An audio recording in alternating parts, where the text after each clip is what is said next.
Why, hello there, my name's Depth Charge 2030, and today is day 22 of StormWatch Month. What is StormWatch Month? Well, StormWatch Month is basically for the entire month of May. I'm talking about all things Stormwatch. And today we're talking about Stormwatch, Change or Die. Let's take a look at that kind of chosen cover art for this, with the High versus Winter. So yeah, let's just jump right in and talk about it. Well, in this trade it collects issues 48 to 50, the final issues of Volume 1 of Stormwatch, and the first 3 issues of Volume 2.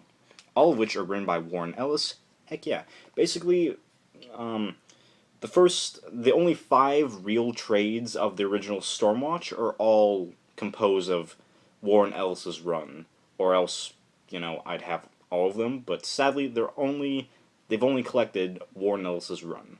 Which, it's good. It's good. Warren Ellis, he's really outstanding work on Stormwatch. So, yeah. Just jump right in and talk about it.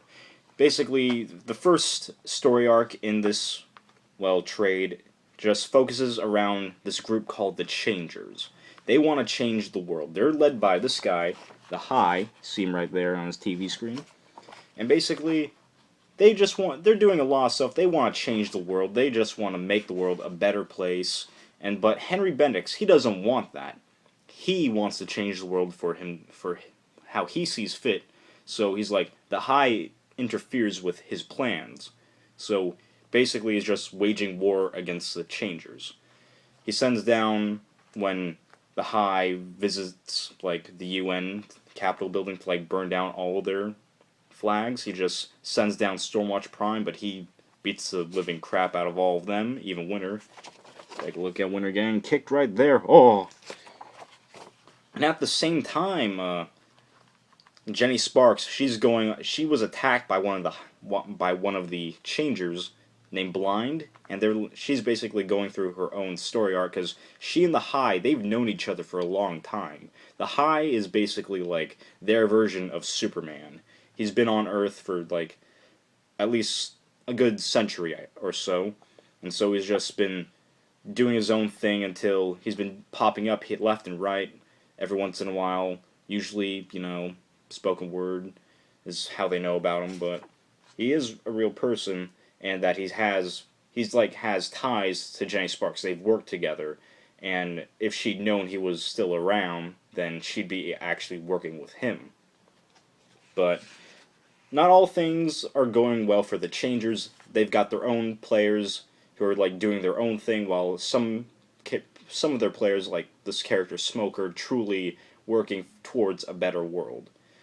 Henry Bendix, on the other hand, he just sends in Stormwatch to kill them, throws in Rose Tattoo, who kills a good number of them, but in the end, it ends with all of the Changers dying, and Henry Bendix goes insane, and Jenny Sparks is kind of forced to kill him. I'll just turn over to that page, and just want to point out how gnarly Henry Bendix has gone. He's just gone insane. And so she kills him. Everyone dies, except for Stormwatch people. And I just want to point out this. Jack Hawksmoor, the guy who resents killing, ultimately is forced to murder Rose Tattoo. So, yeah. Oof. Man, here's the thing about Jack Hawksmoor. He doesn't like to kill. So he's he's been forced to kill 2 people in the past 2 trades. So that kind of impacts him personally. And it really shows. He's crying all the time. And so the High, he dies after he's just so angry. He flies off to go and attack Skywatch, the moon orbiting satellite of Stormwatch, and in order to stop him from killing everyone on board, Jenny Sparks she makes a tough call and just puts on a force field, shuts him out, and he smashes into it. It's like a fly on a windshield. And that's basically the end of Stormwatch Volume 1. And then we kick off with the more Justice League version of Stormwatch. Yeah. Basically, after all of that, Stormwatch, they're getting back on track. Battalion is now the weatherman. Jackson King is now running the show. The team has been condensed down to 5 members. Fuji, Hellstrike, Flint, Fahrenheit, and Winter.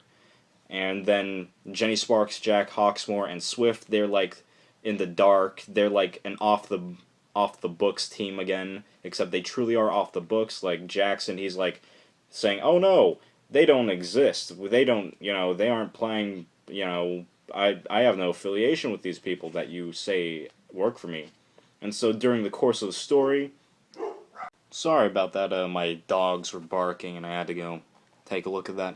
But getting back on topic, well, then Stormwatch, they basically what they're dealing with in this is like international operations, a worldwide Wildstorm villain corporation is kind of breeding new human metahumans in an El Salvador village, and so they're kind of forced. Stormwatch, they just go in and start hammering at them, and then they're left with, after it's all done, they're left with the question of who kind of gave them the information they needed, who gave them the supplies to do such a thing. And then it's revealed at the end of the trade that Henry Bendix is indeed alive and IO is kind of looking after him. And that's basically the end of the trade. So Stormwatch, change or die. It was a really strong ending to everything that Warren Ellis built up in his run in the original Stormwatch volume, and then a pretty strong beginning to the final Stormwatch volume. So, yeah, it was the art. It's solid. It's really solid art. The only problems I've got is kind of like over here where they get more liney and kind of more, or kind of less, realistic, kind of. I don't know. Flint is like a strong lady, so it's like, I don't quite understand that. I don't understand muscles, because I'm a comic book nerd. I sit down and read. So yeah, that's my thoughts on Stormwatch Change or Die, and this has been day 22 of Stormwatch Month. Tune in tomorrow for day 23. I'm Depth Charge 2030. See you later.